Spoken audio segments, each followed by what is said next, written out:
is a hardworking business owner, mother, and woman of faith. She works at Perkins Hardware in Brookhaven, Mississippi, and also owns her own cleaning business.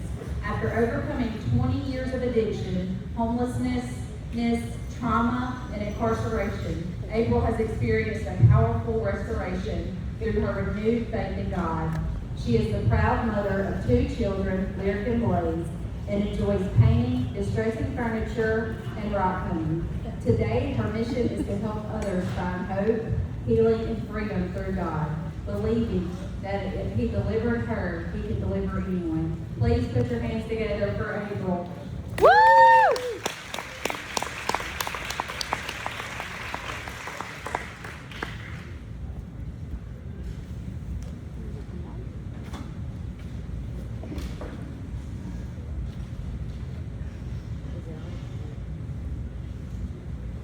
Okay, I think it's on there.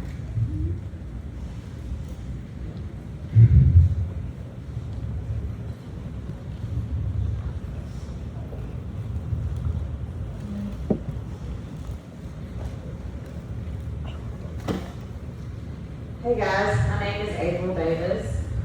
I'm here today to tell you a story of struggle and redemption.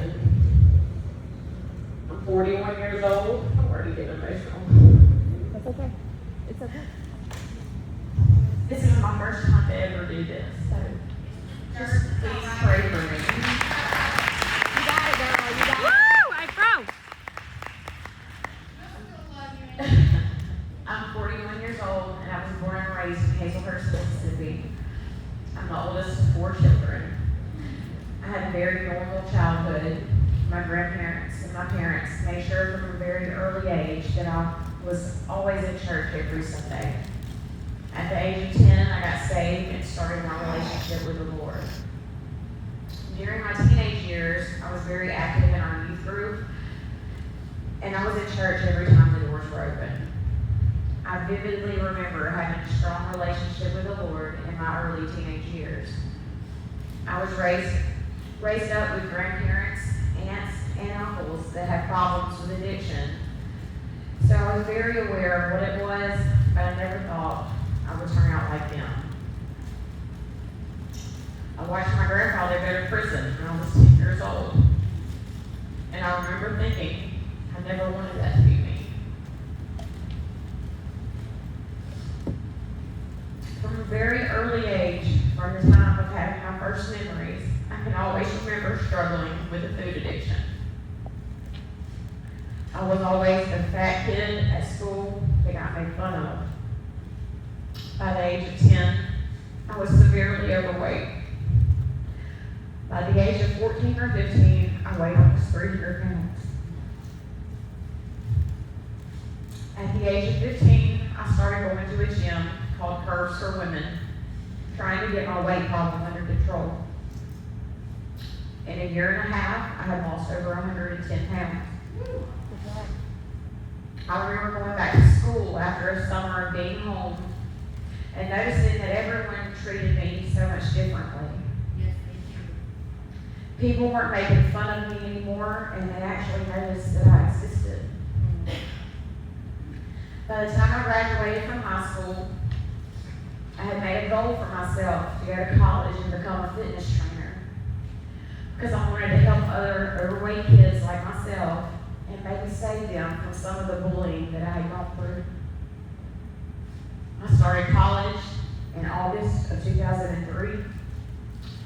It was a new beginning for me, but like Stephanie said, I had a newfound freedom that I didn't have while living in my parents' home. This is when I started dabbling with drugs and alcohol. I was doing what all the other kids around me were doing. I had stopped going to church because I wasn't at home anymore under my parents, who most of the time made sure we were always present in church. I was drinking heavily almost 3 nights a week and started dabbling with drugs. I was experimenting with anything that was put in front of me, including cocaine, methamphetamines, ecstasy, and various forms of hallucinogens. At the age of 19, I lost my grandmother to an Oxycontin overdose. The day before Valentine's Day, I had gone to visit her. My grandfather, who was paralyzed from the waist down, was prescribed Oxycontin. I had gone to their house that day with the ulterior motive to steal some of my grandfather's pills. I had never taken them, but I had found out through a friend how much they were worth and if I sold them on the street. So I went to their house and offered to go pick up his prescription. When I got back with the pills, my grandmother counted them, and of course they were short. I convinced her that the pharmacy had shorted her. I also sat her down that day and explained to her that my family and I all knew that she was taking his pills, and I begged her to please stop. Of course, she denied taking them to me. The next morning, we got a phone call that she had passed away. I was the last person besides my grandfather to see her alive.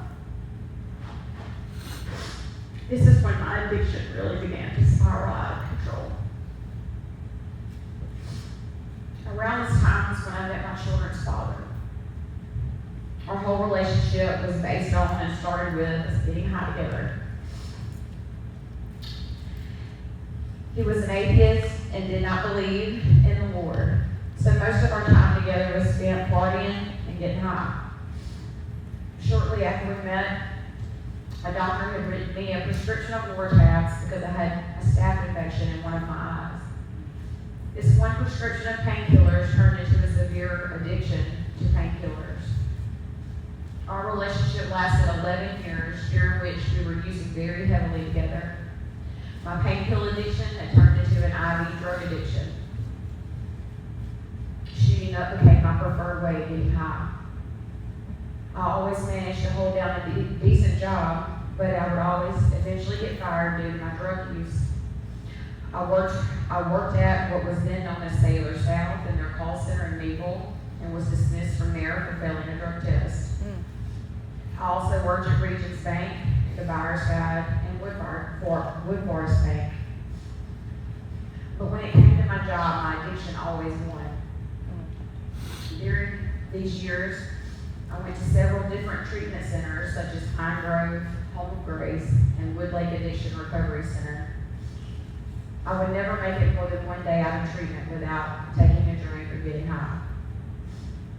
In 2010, my children's father and I lost a very close friend to us to a fentanyl overdose. We were all using fentanyl and getting high, and he had done the same amount that I did, and I didn't.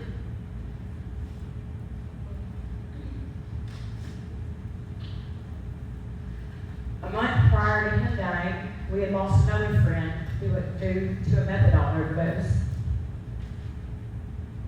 It felt like everyone around me was dying, and it still did not scare me enough for me to get clean. In 2011, I had my first child, and he was born addicted to pain medication. I had tried to stop using while I was pregnant and could not keep it. After I had my son, I slacked off on the pain medication and started using Xanax. My addiction to Xanax quickly got out of hand, and I was taking at least 15 2-milligram Xanax a day. I ended up going to treatment at this time, and when I got home, I got pregnant with my second child, my little girl. I had already began using again shortly after I got home from treatment. During my pregnancy with her, I was using opiates and methamphetamine. I went into labor with her a month early at home. My labor had been induced by the methamphetamines that I was using. I had been up all night having severe pains, but refusing to go to the hospital because I knew I couldn't pass the drug test. That morning, I had decided to finally go ahead and go to the hospital, and my water broke as I was getting out of the bathtub.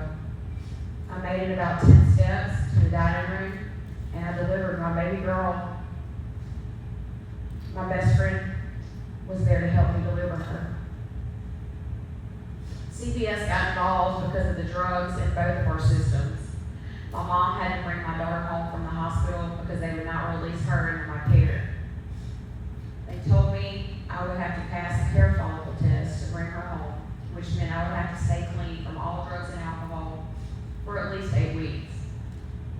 lived at my parents' house during this time so I could take care of my daughter. This time I didn't have the luxury of running off to rehab to get clean. I had to take care of my daughter, who was a premature baby that had severe colic, and I had to get clean on my own. I did get clean during that time and was able to bring her home. Shortly after bringing her home, I began using methamphetamines again. Eventually, we decided it would be best to sign guardianship of our children over to their daddy's parents. Our kids went to live with their grandparents at this point, and we decided to go live with them. So Daddy and I eventually ended up separating. He stayed at his parents' house with our children, and I was left to my own devices and on the streets. This would begin a period of over 3,285 days that I would spend without my children. My son was 5 and my daughter was 2.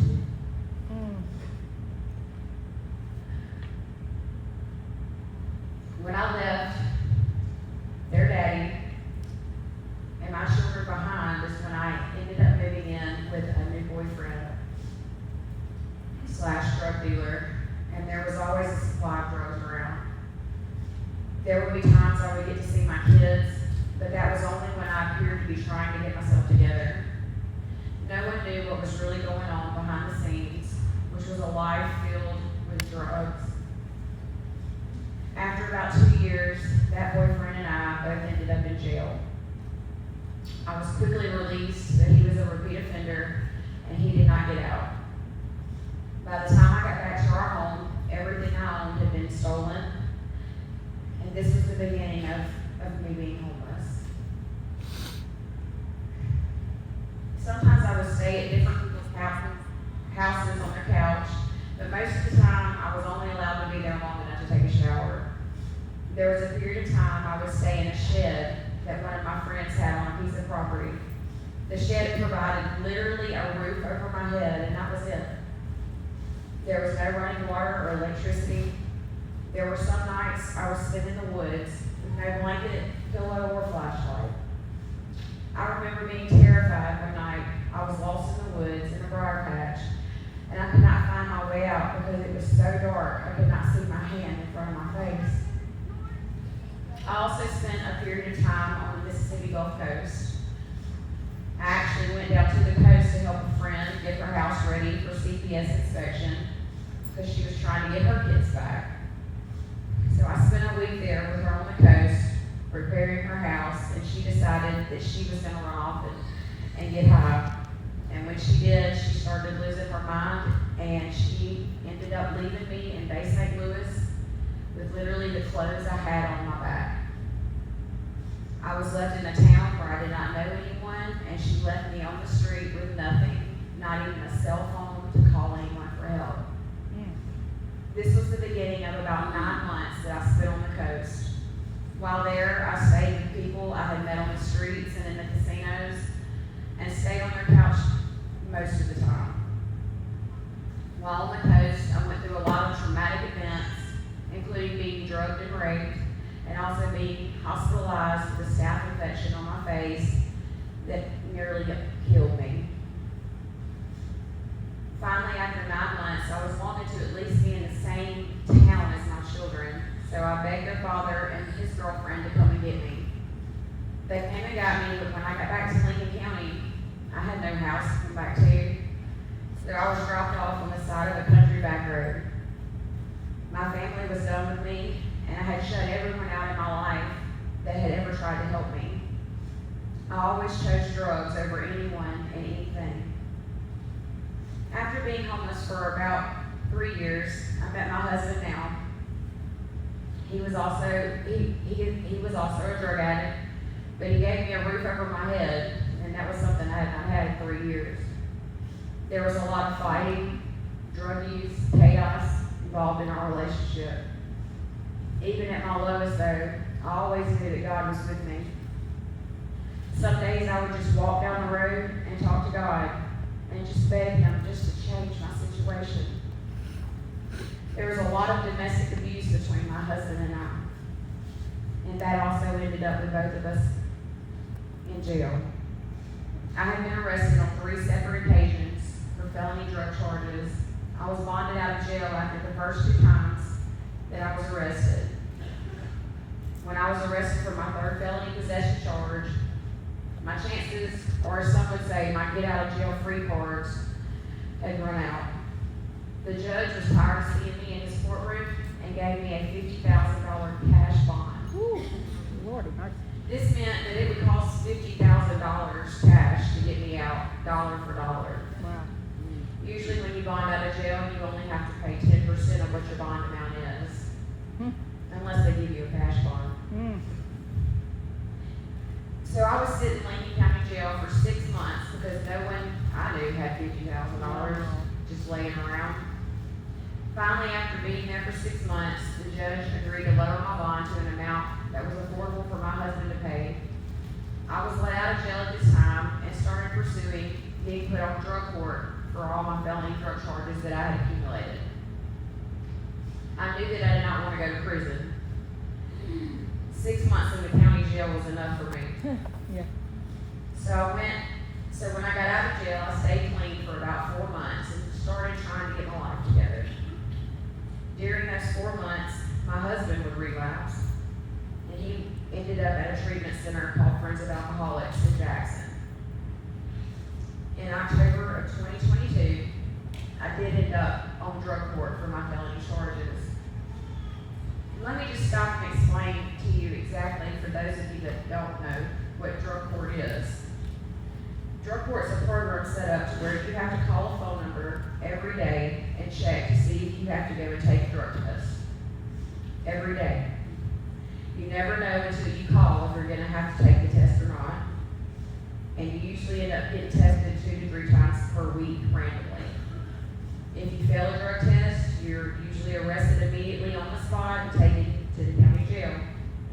Each time you are arrested for failing a drug test, your time in jail gets longer. You also have to attend an outpatient treatment program on the weekends for drug court. The day I went and got sentenced to drug court, I had relapsed by then, and I was high on methamphetamines. I was so high that I could not even speak words to the judge. All I could do was nod yes and no at him. I kept promising myself every time I would get high that this would be the last time. I only passed one or two drug tests the whole time I was on drug court. I was put in jail multiple times because of my using. At the beginning of December of 2022, I walked in the drug court building and I told the officer there that I could not stop getting high. I begged him to please just put me in an inpatient treatment center somewhere so I could get some help.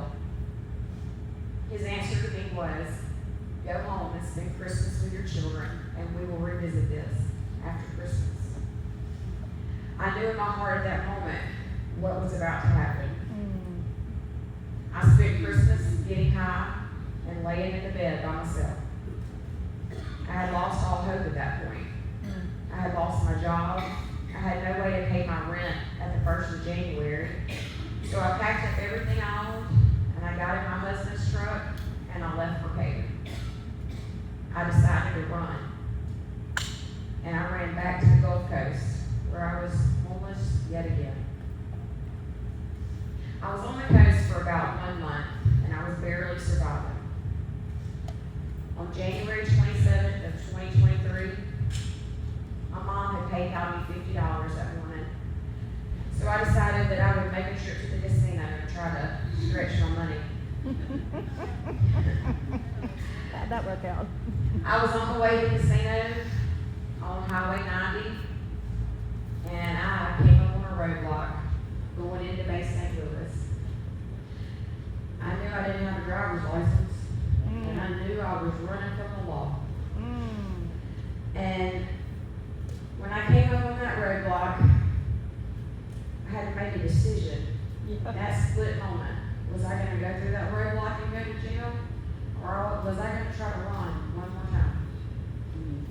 Well, I decided to run one more time. And, because my mama said I've always been good at running. So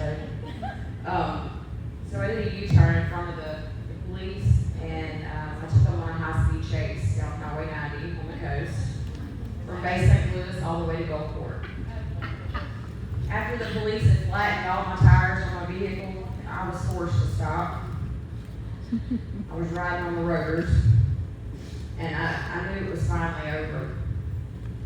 I remember the feeling I had when I stepped out of that truck, and I put my hands up. Come on. It was a feeling of peace and relief. Come on. I had begged God to help me and change my situation, and this was it. Yep. I've always been one to be hard-headed and do things the hard way. So I went to Harrison County Jail that night, where I was charged with 14 misdemeanor charges and 1 felony. And over the course of the next 18 months, I would go to prison twice. At this point is where I decided I was going to do something different. I never wanted to experience the chaos that I had been through in the previous 10 years again. I had always known the right way. It was instilled in me as a little girl when I had accepted Christ. I had just always ran from it. Proverbs 22:6 says, "Train up a child in the way he should go, and when he is old, he will not depart from it." Come on. And that was my moment of true surrender. I remember being in prison and having that moment of clarity where I said, "God, please take the taste of drugs out of my mouth." And to this day, he has. Woo!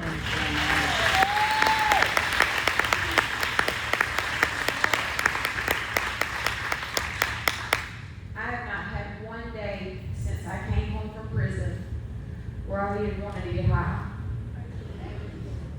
I got out of prison in June of 2024 and I never looked back. I was allowed to parole out to the treatment center that my husband had gone to because he had gone on staff there after he completed the program there.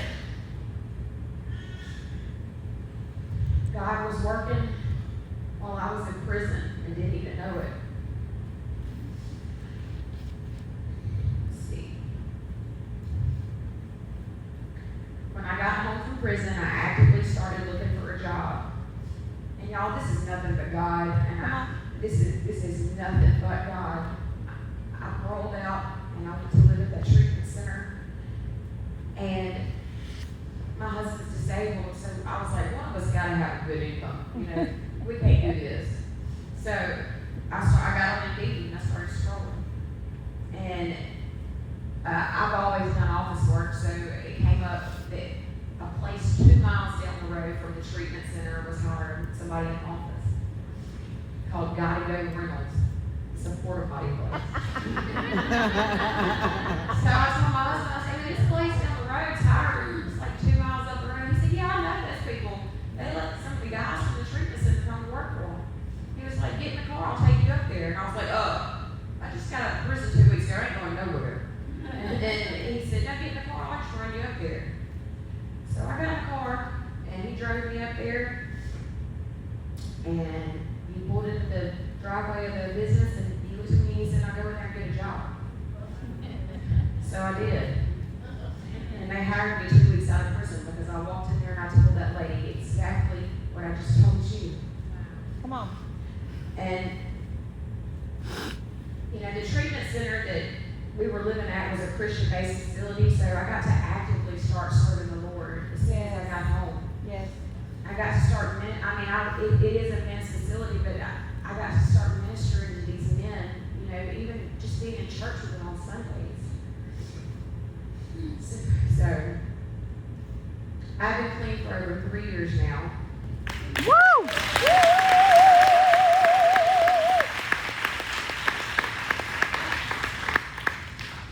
I'm back home, Yes. living in my late grandmother's house, Yeah. a mile down the road from my parents. Come on. My children have been living with me for over a year now. Woo! Amen. And I got the chance to be a mom again That's right. That's right. with teenagers.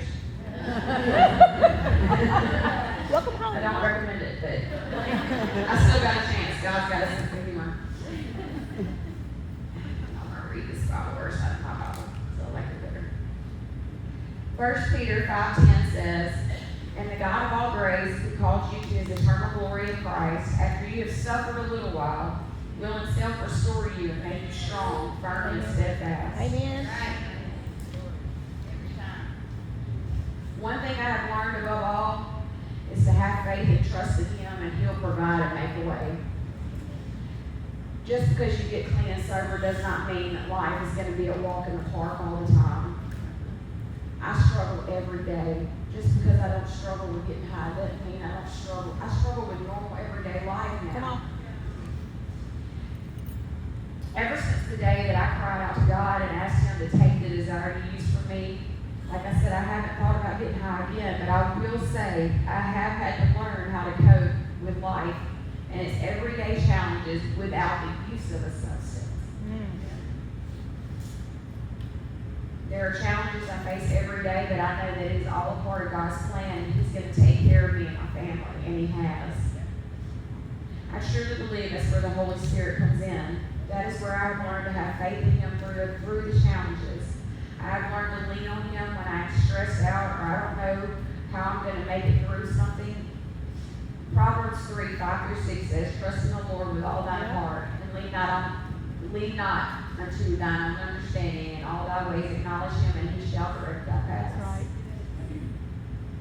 right. I've also learned through experience, the more I lean on him, the more I see blessings in my life and all around me. Yep.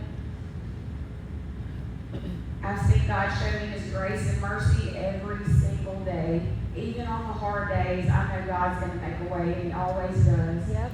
There's no explanation for my sobriety other than it was God's redeeming power that took my addiction away from me. Yes.